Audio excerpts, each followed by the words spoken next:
Hey guys, Wolvie here and welcome back to the channel. As always, the usual disclaimer, any opinion here is mine and mine alone. Now regarding this video, it is like a similar format to the Bumblebee video for the Ruby section of the channel, but I'm not doing a Microsoft PowerPoint presentation because I was thinking about it for the last week or so and I realized it felt kind of boring for me to do it that way, even though it was a longer, more clear, more concise, all that stuff. But yes, this is the longer video for Dissidio Final Fantasy Opera Omnia Global, and some news that came along recently, and this is the longer version of that video. So remember, the first part was the shorter version of Dissidio Final Fantasy Opera Omnia, both Global and JP, approaching end of service at the end of this month. I did a shorter version in part 1. Part 2 here is a longer version. Now, regarding the links in the description below, they won't come right away. I do have to give a forewarning. So it's probably, I'm probably going to be able to do a link or two before I post it. And then after I post it, it's going to be some of the remaining links, which includes something similar to this one from Game Rant. And then maybe the Reddit whatchamacallit right here. So I was going to put this up right here. So we're going to just cut straight to the chase. So what is exactly going on with DFFOO? And we're talking both JP and Global. So Dissidio Final Fantasy Opera Omnia, along with Engage Kill and Full Metal Alchemist Mobile, are all going to be approaching the end of service. Again, with DFFOO, it's happening the end of this month, and with 2024 being a leap year, it's the 29th of February 2024. It's going to be at UTC. For those of you who are unaware of time zone differences, UTC is close to the United Kingdom. We're going to go over here, and this is the Reddit thread here, tied to some of the games, so like some stuff here. You got comments mentioning Mobius, which was a recent game that went EoS, and that's end of service, in the sense of what EoS stands for. And the thing is here, Full Metal Alchemist Mobile, that was supposed to be coming to mobile, so it's one of those things where it's like, yeah. Now, I do want to mention here, before I go any further, that I did mention Final Fantasy Record Keeper going end of service. However, that's just the global side of things, because on JP, it's still active. So it's one of those things where it's like, yeah, it's a little bit like, yeah. Now here is a particular comment from Reddit here. It says, I love they don't have DFFOO. Let me reread this. I love how they don't even have DFFOO in this list. It's been going for like 4 years, and they just announced that they're taking it down in February, much to my disappointment. They're not even doing us the courtesy to continue the planned updates until then, which already fully developed and need just translation from JP as far as I'm aware. Now, according to some people on Reddit, and I know Twitter for a fact, and by Twitter X, a lot of them are not happy about this, because a lot of them feeling like it's sudden, all that jazz. And then a lot of people, I wouldn't say a lot of people, they're varying characters on DFFOO where it's like, they're not going to realize their full potential at all. Which is really disappointing. And then the timing of DFFOO going out of end of service is Square Enix launching Final Fantasy VII Rebirth. So the timing, it makes it more better, because some people may be thinking, okay, DFFOO going out of service, Square Enix may be putting a little too much focus on Final Fantasy VII, and to a similar extent Final Fantasy XIV, because a lot more things are being done for those two games than most others. I mean, I honestly hope that's not the case. So, outside of all that, and this is the whole thing with the what's up with DFFOO aspect of the video. I'm actually going through my notes so that way I know I know what I'm talking about. So here on Reddit and some other aspects of social media, I think I wouldn't be surprised if this is being debated about on Facebook. Because, again, you know, there's the DFFOO page on Facebook, all that stuff. And people debating it over there. I no longer have Facebook, thank goodness. So, some of the factors that I've noticed here, I'm not going to go into the factors just yet, but it's just like certain aspects. It's like some people are going to be raising questions about like for things being foreshadowed by this or that, financial stuff, what if there's any version carrying the other, so on and so forth. And regarding the end of service for DFFOO, it is right after the end of the 6th anniversary for Global, 7th anniversary for JP. Now, regarding for me finding out about this information, I found it on Twitter X of all places. I mean, there are people who, who I tend to like interact with on Twitter X, you know, they mention it, so I'm like, okay, this is kind of, I mean, it's really sad. Now, regarding the main factors, now I'm wearing a microphone just in case the audio from the mobile device I'm using doesn't pick up. I'm hoping the microphone can probably pick up some of what I'm talking about here. So I'm going to go over some of the main factors here.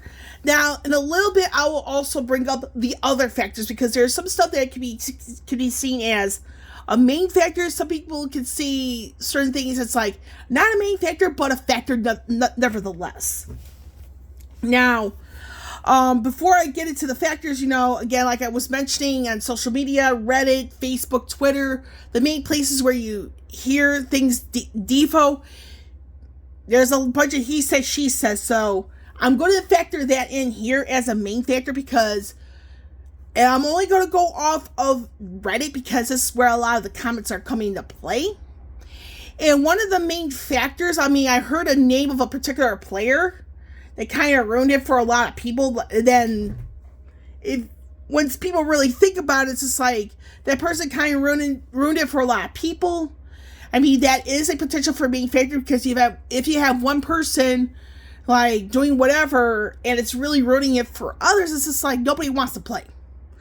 Now, another main factor here, I'm not so sure if I have it in my notes, but I can clearly tell, is that the growth for DFFOO, and this is both JP and Global, is that the growth really wasn't at the levels of games like Final Fantasy Brave Exvius.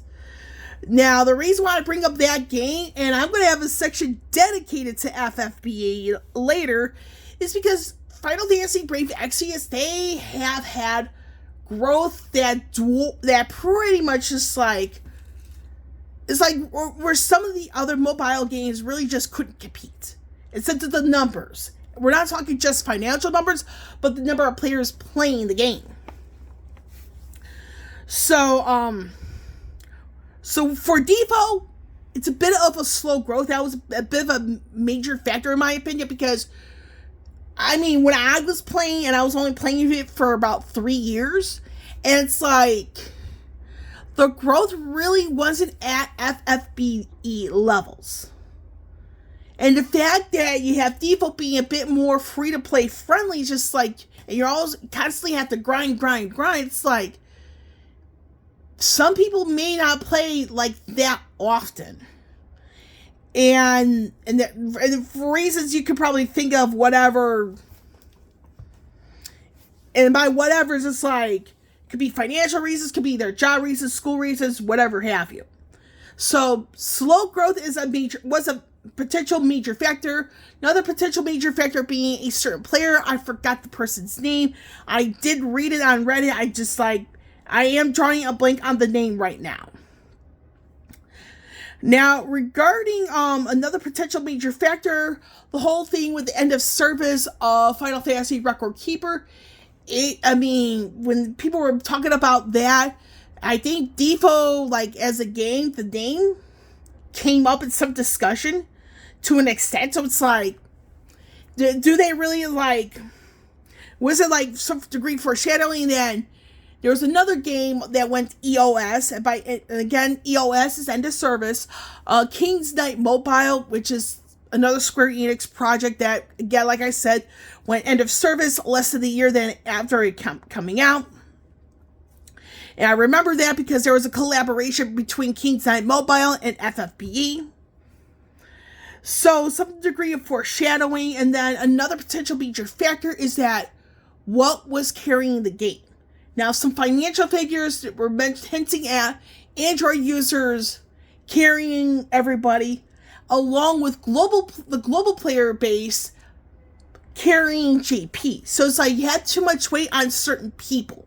And that is not good by any stretch, because if you're thinking about certain versions like Android versus iPhone, and then you also have global versus JP, if you have like too many players on one version and then one type of device carrying everybody, it's just like there's just too much weight. And they were like, it's going to come to a point where it's like someone's going to be like, screw this, I'm done financially supporting it, you are on your own.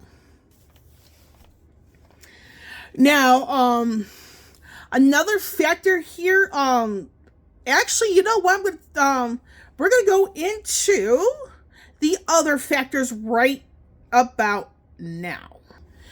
Now, some of the other potential factors, like for DFFOO getting that end of service status, it comes down to the other games, but not in the ways that you probably would think.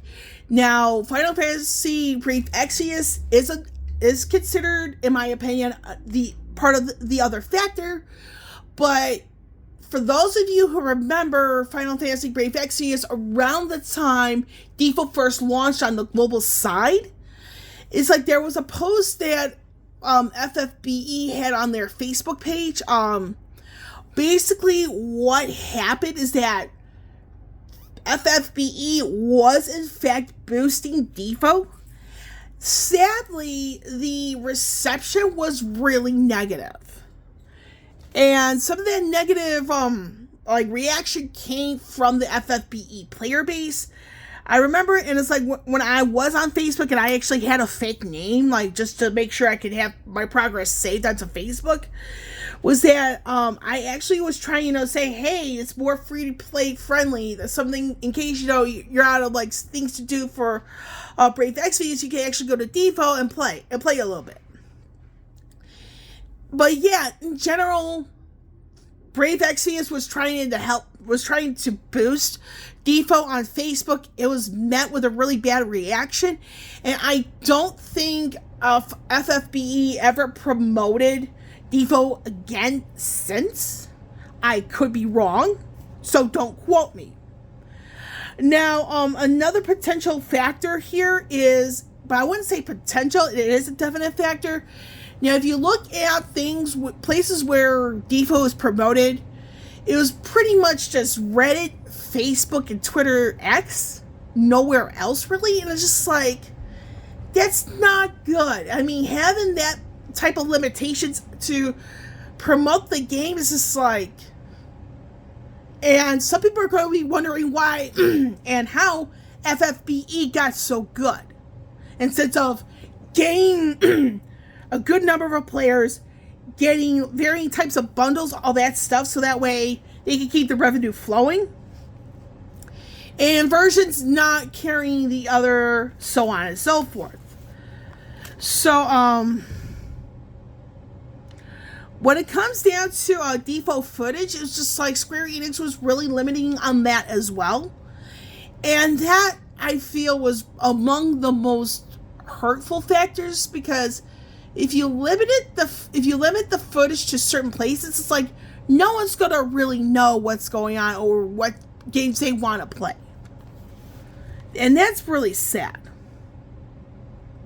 Now, another factor I want to highlight here is when it comes down to major issues DFFOO had, and this is kind of preluding to, I'm grabbing my notebook here. This is a bit of a gradual prelude to the FFBE section, is that when it came down to compensation post major issues, is heartbreaking to see that every time DFFOO had a major issue, is that the compensation relatively stayed the same. Whereas if you look at Final Fantasy Brave Exvius, the type of compensation changed every single time. And by that, it's like, it's a bit better, it's a bit better. And it's just really, again, like I said, it's just, in short, it's just really heartbreaking. Now, another potential major factor, it could be a major one, it could be a minor. It comes down to individual interpretation. And it comes down to the country of Belgium. Now, for those of you who may have forgotten, it was 2018. Again, this is the same year that Final Fantasy Brave Exvius was trying to promote DFFOO. Belgium have some legal stuff where it's like, it's just like, in short, it's like involved like loot boxes, all that stuff. And due to the uncertainty of the language of the law in Belgium, DFFOO was unfortunately pulled from Belgium altogether. Now, there were people that were using a virtual private network to play for DFFOO, for example, which in a way could be seen as illegal, because you're talking about, you're having fun, you want to play a game, but if you're using a VPN to do something illegal, it's eventually going to be found out. So the whole thing with Belgium, I do feel this really hurted the growth, because it's, again, you're talking about things that's outside Square Enix's control, and you have something like this in international law. Yeah, it's going to hurt eventually. Now, the whole thing with the revenue, I did hear that JP took global down for DFFOO, because the global side was carrying JP with revenue. And it gets just like, yeah, it's like, it's pretty damn painful. Now, another thing here, in my notes, I'm going into my notes right here. Now, there was some he said, she said, and this is again another factor. He said, she said, with the intentions of the global side being on par to JP, in the sense of like, when the content comes out, who's coming, what new gear, so on and so forth.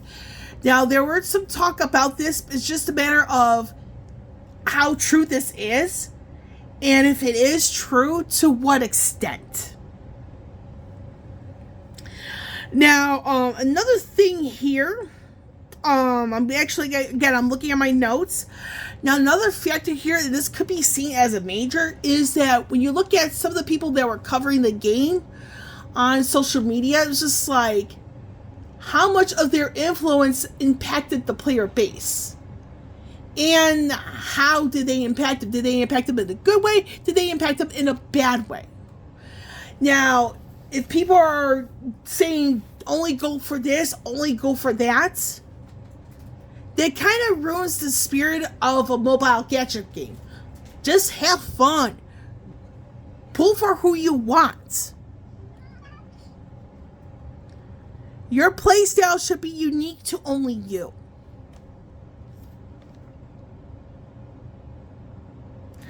So, on that note, and Sandy says hi.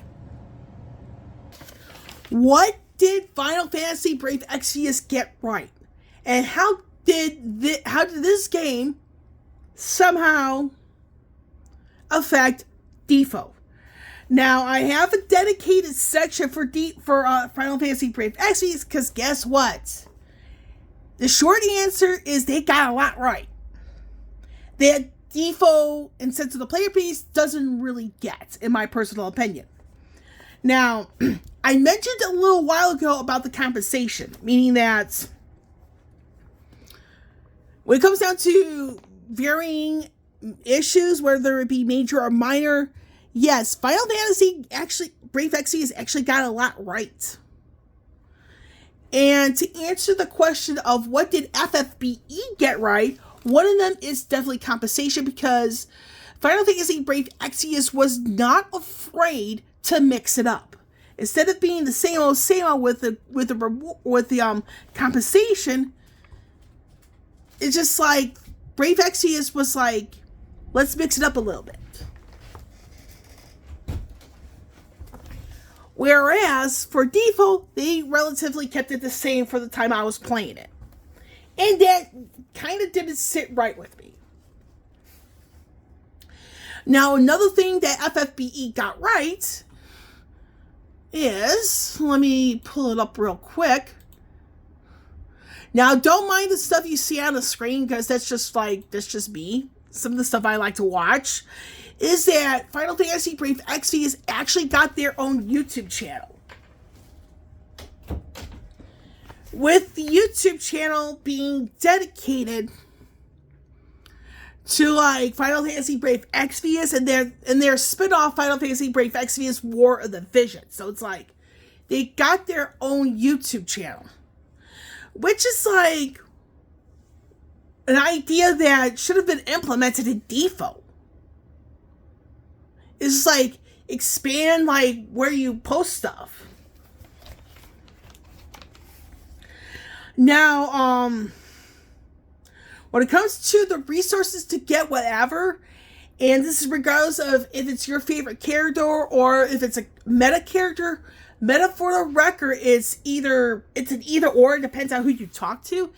Meta can be short for meta gaming, or meta is being used in the acronym most effective tactic or tactics available, which is the same thing.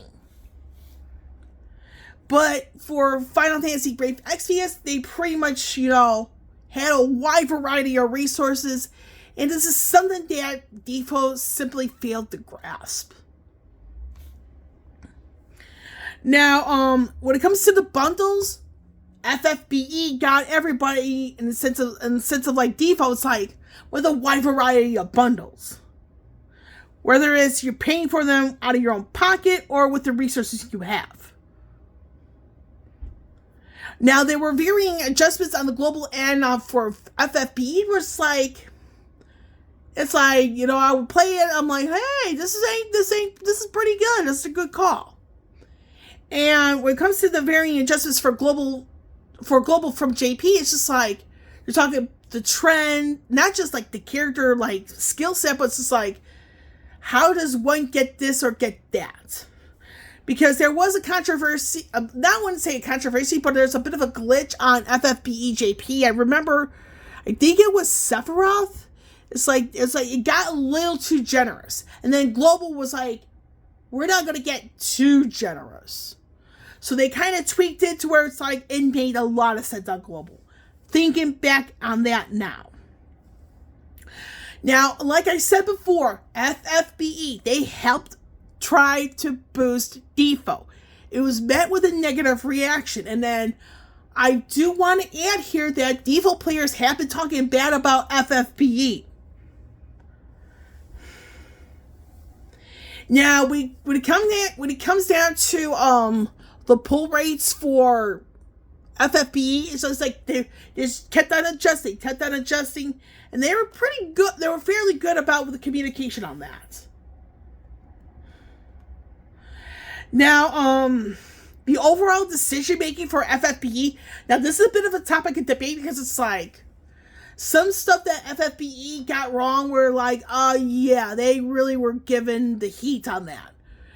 And I'm just going to leave it at that. But it's like some of the decision making, it really is a bit of a topic debate. But there are some decision making from the Brave Exvius side that was spot on.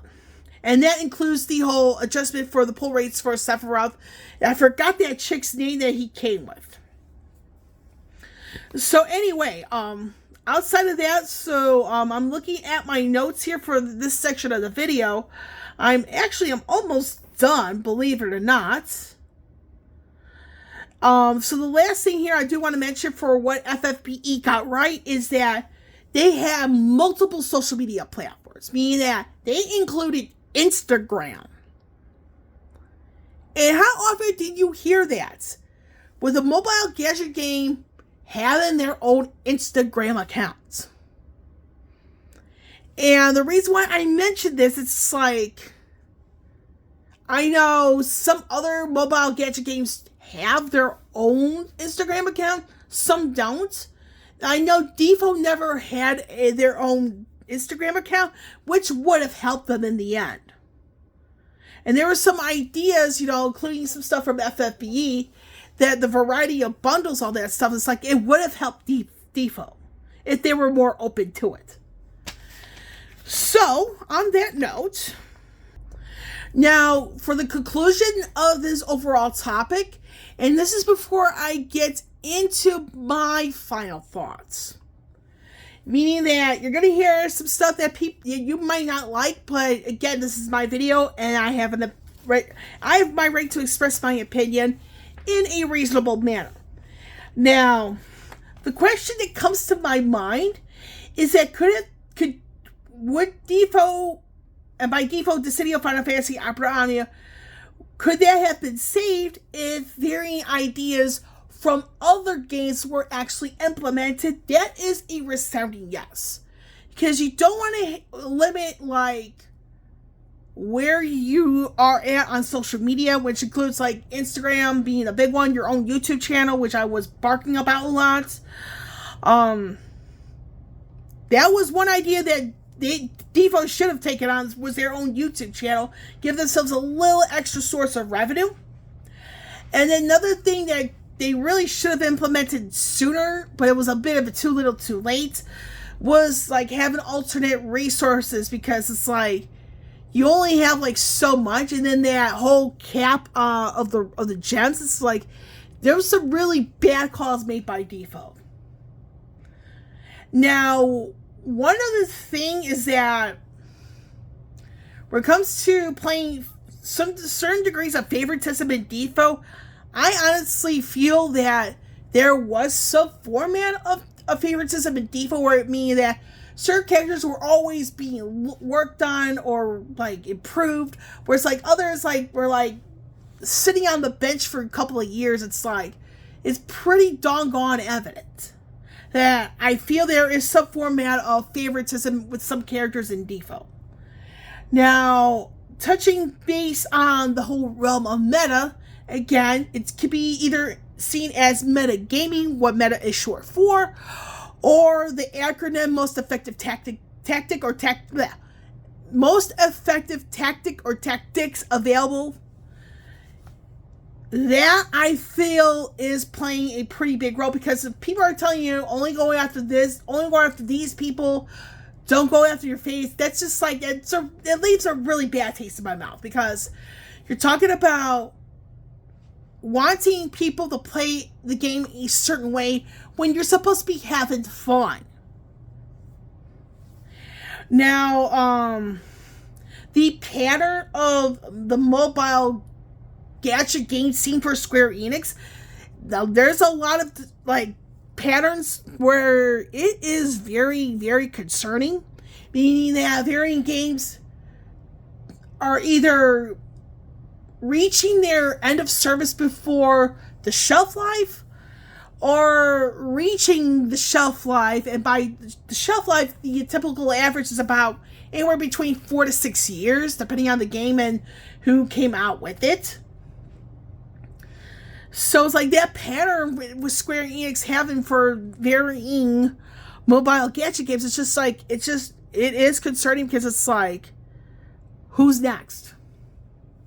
Now, pertaining to the public trust of Square Enix, it's not good, and that's for varying other reasons, and by varying other reasons, it's varying controversies, meaning that you're talking 2018 with Final Fantasy 15, the fact that Season 2 content for that game was done to a novella, and you also have the sequel to Type 0 being canned. It's just like, I'm still trying to recover from that. Again, you're talking, that's late 2018. And there were at least a few YouTubers that were covering that controversy. I know YongYea was doing one, I forgot, I think it's RGT85. I know the guy, I know he was talking about it. I know at least 2 YouTubers were talking about it, and they were not pleased. Let's just put it like that. Now you have 2020 with Marvel's Avengers. That really never... Now, I'm not so sure if they're still trying to recover from that loss. And then you have 2022, 2023 with the whole NFT nonsense. And I'm keeping it clean for the channel, so bear with me. So it's like that. Those types of incidents where it's like, it's costing Square Enix so much money. And they had to sell studios to make some of that money back. It's just like, I really don't know what to think of Square Enix anymore.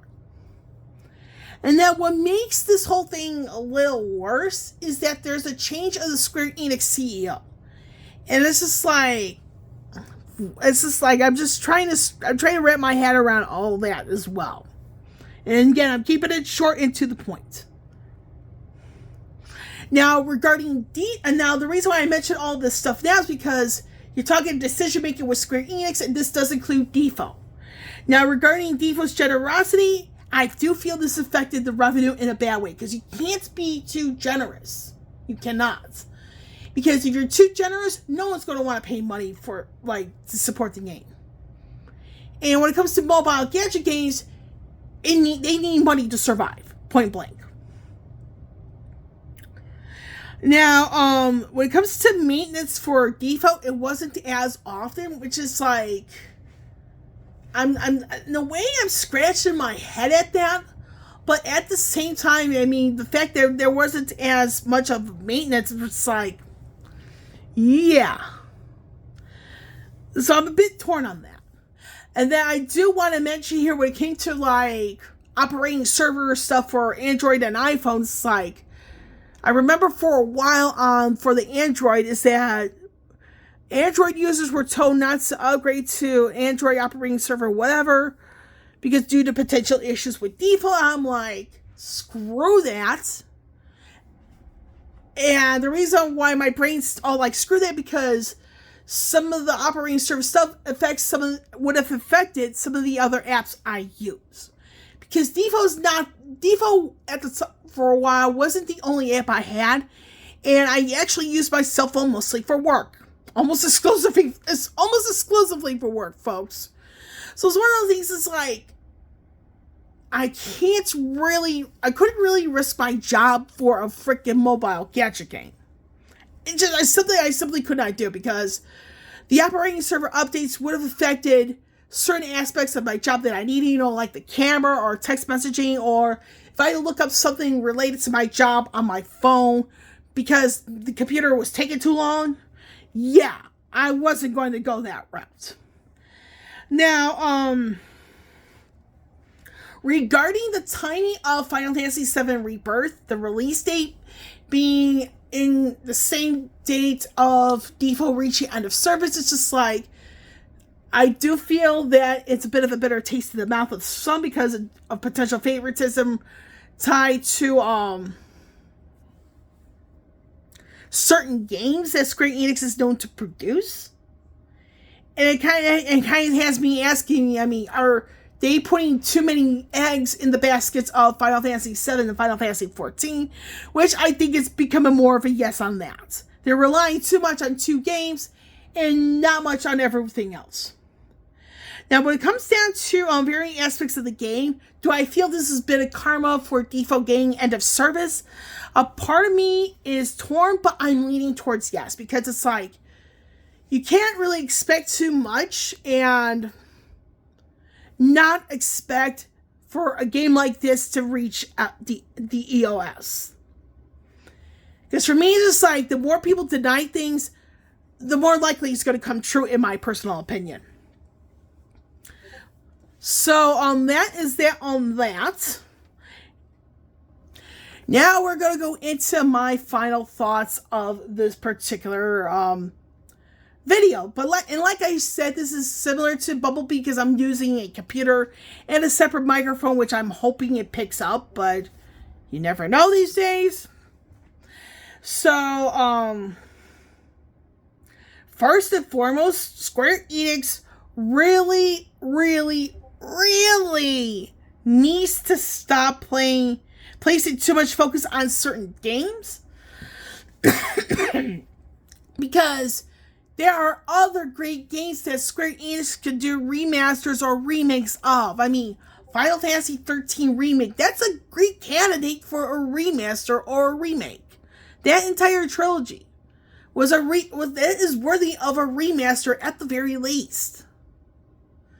I mean, even yeah, that's just one of them. It's just like, come on. Now, the decision making from Square Enix since 2018, this is where I'm going to get really, really critical of Square Enix, because it's like, they're not making good decisions. On and off for over 5 years. And it's like, how much longer can I take this before I stop supporting Square Enix altogether? I mean, the decision making has costed Square Enix quite a bit of money.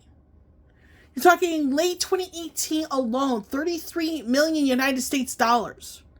The whole thing with Marvel's Avengers, it's like anywhere between 48 and 63 million United States dollars.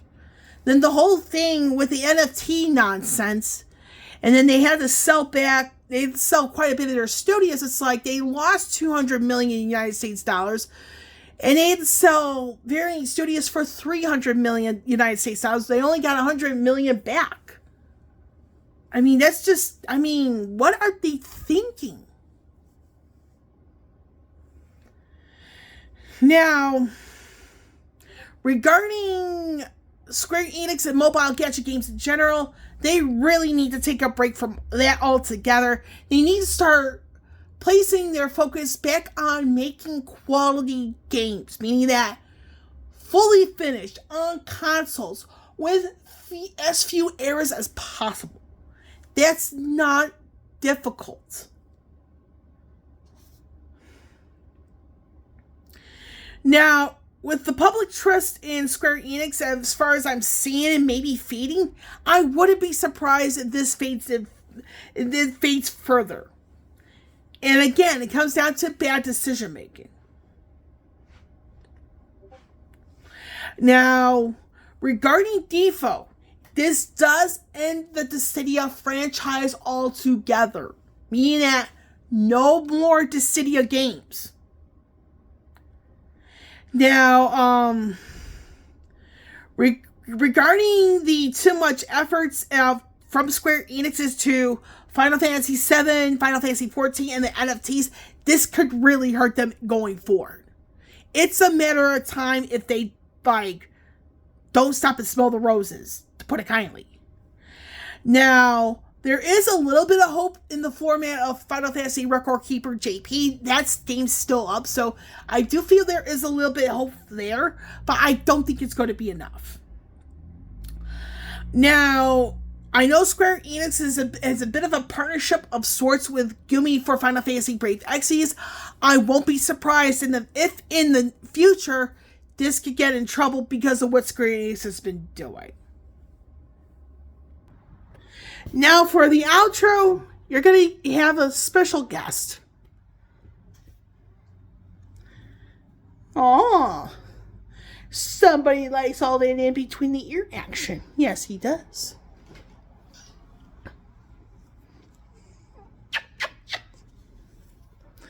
Yes, I had to involve Sandy. I love that cat. And that, you may not see him that well or at all. Actually, you won't be able to. But there is an axolotl in that in the tank there. And the axolotl, his name is Sisu. But it seems like Sandy wants all the loving. Yes, he does. And I am done with this video, but before I sign off, I am pretty pleased to report that I have a gaming video. Like, I wrote down some of my notes on this, and I can't wait to do it, and it's on Tekken 8. I've actually played the story mode. I have yet to go into the side stuff, because, you know, work and all that stuff, but the next video is very much going to be Tekken 8. It's a bit of a pseudo lightning round, so stay tuned for that, and I'm done with this video. With Wolvie here signing off, I will catch you all on the flip side.